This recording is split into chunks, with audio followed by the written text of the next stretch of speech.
你好，我係徐建偉。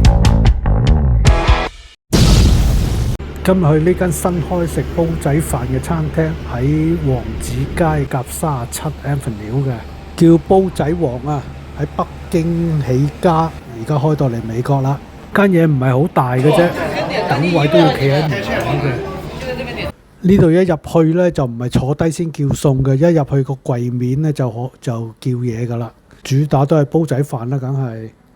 咁我就叫咗個黑椒牛肉飯，一個冬菇滑雞飯，仲有個排骨湯。餐牌上面有雙皮奶，不過未有。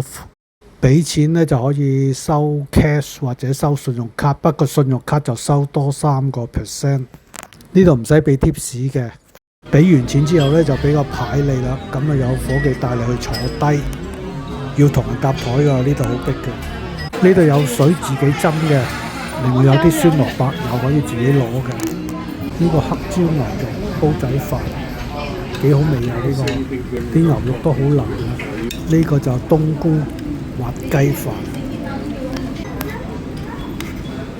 啲雞真係好滑，真係幾好食。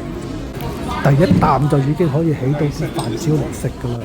最主要就係呢個匙羹，好似個鏟咁嘅，一鏟就起㗎啦啲飯焦。啲豉油可以自己斟嘅，哇！真係唔係講少喎，啲豉油幾好味喎都。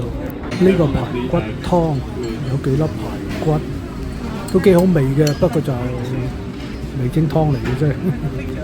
總括嚟講都幾好啊，啲餸幾夠味，飯又夠軟熟，又夠脆啲飯焦。下次去我可能會試埋個粥啊咁。今日到呢度，多謝收睇，記得幫我訂閱按讚啦，拜拜。